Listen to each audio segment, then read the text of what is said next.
Amis sportifs, vous qui avez l'habitude de nous suivre à travers votre émission ACF 2.5 Chrono, nous sommes ravis de vous retrouver pour vous faire le round-up du championnat national de première division, communément appelé Ligue 1. Mais avant cela, on va parler un peu du football à Yara, le football qui a perdu ses lustres d'antan, parce qu'ici à Yara, on se rendait compte que souvent dans les sélections, les différentes sélections, on avait beaucoup de joueurs qui venaient de notre localité. Aujourd'hui, cette tendance est au rabais et il est heureux de constater qu'il y a un certain bouillonnement au niveau de la base pour faire retrouver au football Ayara ses lettres de noblesse. Donc nous félicitons les jeunes de l'USB qui ont gagné par 2-0 jeudi dernier pour leur premier match. Les juniors de l'ASEC Yara vont en découdre tout à l'heure contre Dakar Sacré-Cœur à 15h, ce sera à Mbao. Et en coupe aussi, l'ASC Walidan va jouer son match le mercredi prochain.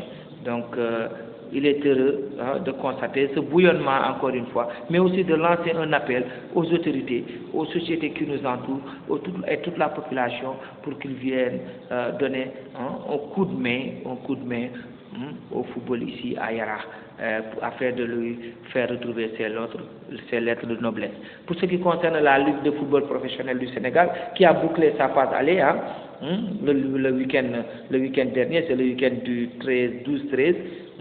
Au total, 142 buts ont été marqués en 91 matchs et 13 journées, ce qui constitue un faible ratio. Nos attaquants ne savent plus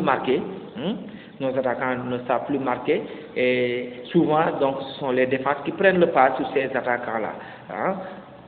On ne voit plus des attaquants comme Seydou Traoré. On aimerait voir des joueurs qui nous plantent une vingtaine de buts en championnat, donc vraiment, ce qui rendrait plus attractif le championnat national de première division. Donc Génération Foot a été sacré champion à mi-parcours. Donc pour ce qui concerne la 14e journée qui a été jouée ce week-end, Génération Foot a pris le meilleur sur le Giraffe de Dakar par le score de 2-1. Le leader, donc Génération Foot, qui a renversé le Giraffe au stade Iba Mar Diop. Et son dauphin, le Casa Sport, a pris le meilleur sur le Dakar Sacré-Cœur, 1-0.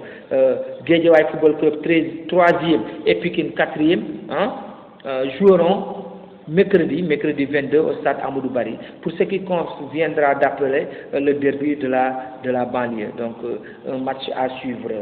Le Giraffe est donc 5e, le Giraffe qui a subi son 2e revers d'affilée, gagnerait à se retrouver les manches,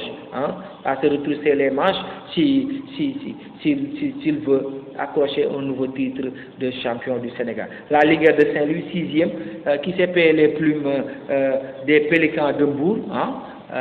L'US Gorée est 7e avec 19 points. Djambar 8e avec 18 points, a enfoncé le Ndiambour de Louga, les Lougatois du Ndiambour qui ne gagnent plus, et qui continuent de s'enfoncer. Le Teungueth FC aussi est 9e avec 16 points. Les champions en titre subissent aussi un second revers d'affilée, ce qui fait que des supporters ont commencé à demander la tête du coach Youssouf Dabo. Donc les Rufisquois eux aussi doivent se rebuffer s'ils veulent conserver leur titre de champion du Sénégal. Ainsi, la douane est 10e avec 16 points. Le Dakar Sacré-Cœur est 11e avec 14 points. Le CNEPS de Thiès est 12e avec 14 points elle aussi. Mais les Lougatois du Ndiambour sont bons derniers. Lanterne rouge, ils ferment la marche et eux aussi ils filent droit vers la relégation.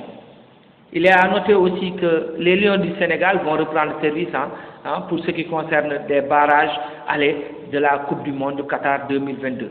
Les Lions du Sénégal, fraîchement auréolés de leur titre de champion d'Afrique, gagné le 6 février dernier face à l'Égypte, vont à découdre avec ces mêmes pharaons dans leur entre du Caire. Ce sera le vendredi 25 mars 2022 à 19h. Une rencontre qui verra des trouvailles entre Sadio Mané et Momo Salah, mais aussi un pas vers cette qualification en Coupe du Monde tant attendue par les Sénégalais. Et le match retour sera joué donc le mardi 29 au stade du Maître Abdoulaye Wade. Ce sera à partir de 17h à Diamniadio. Donc d'ici là, portez-vous bien. Nous vous donnons rendez-vous prochainement pour d'autres émissions. À la présentation, votre serviteur Lamine Assef Diallo. On se dit bye bye et à bientôt pour un autre numéro.